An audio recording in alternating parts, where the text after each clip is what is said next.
नमस्कार, आप सभी का स्वागत है भाग्यम में। मैं हूं पंडित चंद्रशेखर शर्मा। दर्शकों, सबसे पहले हम समझते हैं आज के दिन के पंचांग को, जिससे हम आज के दिन के अच्छे बुरे समय को समझ सके, जान सकें। आज दिनांक है 15 फरवरी सन 2024। विक्रम संवत 2080 चल रहा है। माघ मास है, शुक्ल पक्ष है, बसंत ऋतु है, तिथि षष्ठी है और आज का वार है गुरुवार। आज के नक्षत्र की बात करें तो अश्वनी नक्षत्र सुबह 9:26 तक रहेगा। आगे भरणी नक्षत्र है। योग शुक्ल है, शाम 5:21 तक। आगे ब्रह्म योग है। योग की दृष्टि से बहुत ही सुंदर दिन है। कोई अच्छे एफर्ट्स करने हैं, कोई बिजनेस की बात करनी है, रिश्ते की बात करनी है, नई नौकरी ज्वाइन करनी है, तो आज का दिन बहुत ही सुंदर है। करण तैतिल है सुबह 10:15 तक। आगे गरकरण रहेगा। सूर्योदय का समय दर्शकों सुबह 7:03 का था और सूर्यास्त का समय शाम 6:18 का है। आज का राहु काल दोपहर 1:30 से 3 बजे के बीच रहेगा। इसे पूरी तरीके से टाल दीजिएगा। इसमें कोई शुभ कार्य नहीं करते हैं और लंबी यात्रा पे नहीं निकलना चाहिए। अभिजित मुहूर्त आज दोपहर 12:18 से 1:03 के बीच है। दिन में 4 बार दुष्ट मुहूर्त भी रहेंगे, इन्हें ध्यान से समझिएगा और सूझबूझ से टाल दीजिएगा। ये हैं सुबह 10:48, 11:33, फिर दोपहर बाद 3:18 और 4:03। आज का दिशाशूल दर्शकों दक्षिण दिशा में है, तो पहली कोशिश यही कि दक्षिण दिशा की यात्रा को हम टाल दें। लेकिन अगर जाना बहुत ज़रूरी है, आज आपको अनिवार्य दक्षिण दिशा की यात्रा करनी है, तो फिर इसका परिहार करें। परिहार बहुत सरल है। दक्षिण की ओर मुख कीजिए, थोड़ा सा दही जीरा खा लीजिए और फिर 5 कदम पीछे चलिए और इस दौरान अपने हृदय में अपने इष्ट का और भगवान श्री राम का ध्यान करें, उनका नाम लें और फिर ये यात्रा करें। यात्रा भी अच्छी रहेगी, दिशाशूल नहीं लगेगा और कार्य आपके सिद्ध होंगे।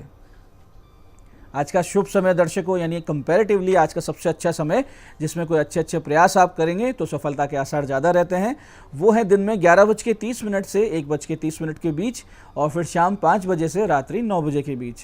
तो ये दोनों कालखंड, इनका पूरा आप सदुपयोग कीजिए। आज की चंद्र राशि दर्शकों मेष है, यानी चंद्रमा मंगल की मेष राशि से गोचर कर रहे हैं, जिससे आज का दिन सभी 12 राशियों के लिए कुछ इस प्रकार रहने वाला है। सबसे पहले बात करते हैं मेष राशि की। तो मेष राशि वाले आज रहेंगे कंफ्यूज और वृष राशि वाले आज लंबी यात्रा को अवॉइड करें। वहीं मिथुन राशि वालों की कोई मनोकामना अचानक से हो सकती है पूरी और कर्क राशि वाले अपने पिता के सपोर्ट से बढ़ेंगे आगे। वहीं सिंह राशि वालों को आज किसी धार्मिक स्थान पर जाने का अवसर मिल सकता है। वहीं कन्या राशि वालों को वाहन चलाने में रखनी है सावधानी, किसी से झगड़ा भी हो सकता है। और तुला राशि वाले जो अविवाहित हैं उनको रिश्ते के अच्छे प्रस्ताव आ सकते हैं। वृश्चिक राशि वाले पैसे के लेन देन में बरतें थोड़ी सावधानी। धनु राशि वाले छात्र छात्राओं के लिए शुभ दिन है, स्पोर्ट्स पर्सन होंगे लाभान्वित। मकर राशि वाले घर में अचानक हुए विवाद से थोड़े परेशान हो सकते हैं और कुंभ राशि वाले आज पुराने मित्रों से मिलकर होंगे प्रसन्न। और मीन राशि वाले आज आप अपनी वाणी से करेंगे सबको प्रभावित। अब करते हैं आज के दिन की ज्ञान चर्चा, जो आपकी हमारी अंत्यदृष्टि को, प्रज्ञा को जागृत करेगी। फिर आगे समझेंगे उन विशिष्ट उपायों को जो आपको समस्याओं से बाहर ले आते हैं और जीवन में सफल बना देते हैं। अंत में करेंगे आज के दिन की ज्योतिष मंत्रणा और समाधान। दर्शकों, अति हर चीज की बुरी होती है, यहाँ तक कि आवश्यकता से अधिक ज्ञान भी आपको बार बार शास्त्रार्थ की स्थिति में डालता है। दोष ही नहीं, गुण भी संयमित होने चाहिए। इस पर शास्त्र कहते हैं कि अति रूपेण वे सीता, अति गर्वेण रावण, अति दानाद बलिर्बद्धो यति सर्वत्र वर्जते। यानी अत्यधिक सुंदरता के कारण सीता जी का हरण हुआ, अत्यंत घमंड अहंकार के कारण रावण का पतन और अंत हुआ, अत्यधिक दान देने की आदत के कारण राजा जो बलि थे उनको बंधन में बंधना पड़ा। इसलिए अति सर्वत्र वर्जित, यानी वर्जित है, इसको त्याग देना चाहिए। इस पर आगे कबीरदास जी ने भी कहा कि अति का भला न बोलना, अति की भली न चुप, अति का भला न बरसना, अति की भली न धूप। न तो अधिक बोलना अच्छा है, न बिल्कुल चुप रहना ही अच्छा है। जैसे कि अधिक वर्षा भी बहुत ही खराब रहती है और बहुत अधिक धूप भी कभी अच्छी नहीं रहती है। तो अपने जीवन में संतुलन लाइए, उतना बोलिए जितना आवश्यक है, उतना दिखाइए जितने से लोग आपसे ईर्ष्या कर शत्रुता न ठान बैठें। संयत रहिए और संतुलित रहिए, ये आज की ज्ञान चर्चा का सार है। अब बात करते हैं उन विशिष्ट उपायों पर जो सभी प्रकार की आपकी समस्याओं के समाधान बहुत ही सरलता से करते हैं और जिन्हें करके असफलता को पीछे छोड़ते हुए जीवन में आप सफलता की ओर दृढ़ता से तेज गति से अग्रसर होते हैं। सबसे पहले बात करते हैं उनकी जिनका जन्मदिन है। तो जिनका जन्मदिन है, आज आप सभी किसी साधु संत के आश्रम में यथाशक्ति भोजन का प्रबंध करवाइए। शिवालय में केसर चंदन का इत्र शिवजी पर अर्पित कीजिए और भगवती को एक सजल नारियल अर्पित कीजिए और शिवालय में बैठकर हरिओम तत्सत जय गुरुदत्त, हरिओम तत्सत जय गुरुदत्त, इसकी कम से कम 11 माला का जाप कर इसके बाद में पक्षियों को 7 प्रकार के अनाज डालिए। तो ये सारे काम आप करेंगे तो आने वाला वर्ष बहुत ही सुंदर और योग कारक बीतेगा, इसमें कोई संदेह नहीं। ऐसे दर्शकों, जिन दंपतियों को संतान सुख की कमी परेशान कर रही है या फिर बार बार बच्चे खराब हो जाते हैं, मेडिकली सब कुछ ठीक होने पर भी आपको संतान प्राप्ति नहीं हो रही हो, ऐसी किसी स्थिति में आप हैं तो एक तो आप गोपाल सहस्त्र नाम के पाठ करना शुरू कीजिए। साथ ही एक और सटीक साधना इसके लिए कीजिए। इसमें आप श्री गणेश जी और श्री कृष्ण भगवान की पंचोपचार से पूजन कीजिए। फिर अपनी मनोकामना बोलकर इस बहुत ही विशिष्ट मंत्र का आधे घंटे नित्य कुछ दिन तक मन लगाकर बिना गिने जप करते रहिए। आपकी सभी अड़चनें समस्याएं दूर होंगी। निश्चित रूप से आपको संतान सुख की प्राप्ति होगी। जो मंत्र जाप आपको करना है वो इस प्रकार है, ध्यान से समझिएगा।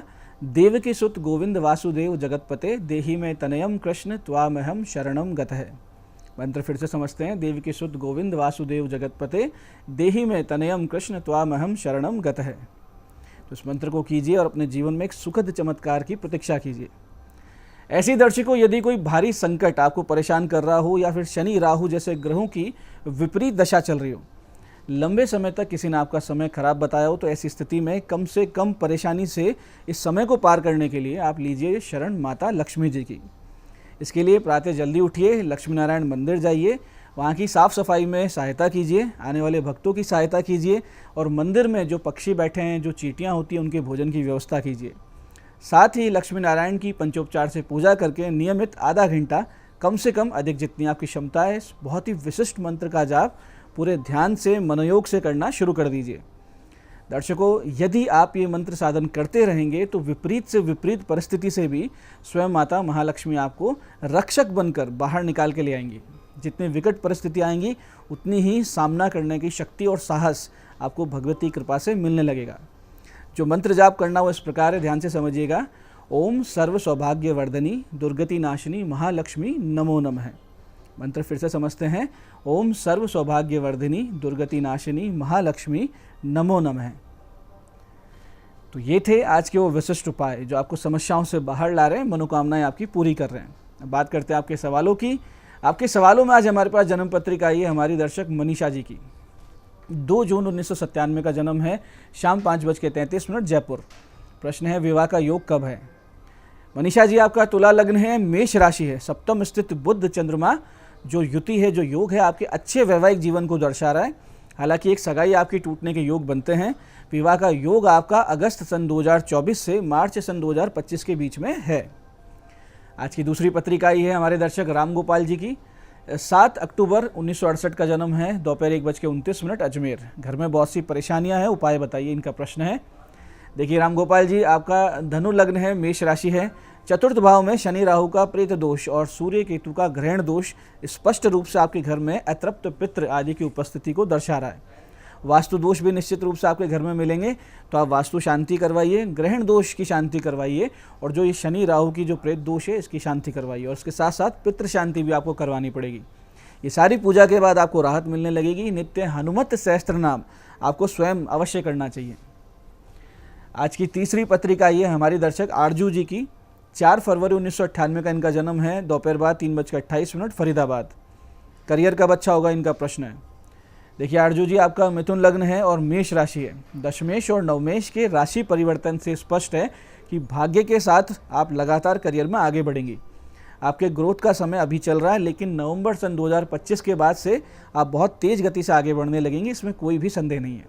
तो दर्शकों, ये था आज का पंचांग, आज के विशिष्ट उपाय और ज्ञान चर्चा। मैं पंडित चंद्रशेखर शर्मा ये आशा करता हूँ कि बताए उपायों को सही विधि, सटीक समय और अटूट श्रद्धा से करके आप पूरा लाभ उठाएंगे और जो ज्ञान चर्चा, जो सत्संग हमने किया, इसे अपने जीवन में उतारेंगे और धीरे धीरे आपका जीवन शिवमय, सत्यमय और आनंद में होता जाएगा। मैं महादेव से प्रार्थना करता हूँ कि जब आप हमारे बताए उपाय करें तो आपके कष्टों का निवारण अवश्य हो और मनोकामना पूर्ति निश्चित रूप से हो। कार्यक्रम में बने रहने के लिए बहुत बहुत साधुवाद। भगवती आप सबका कल्याण करे। जय आदिशक्ति।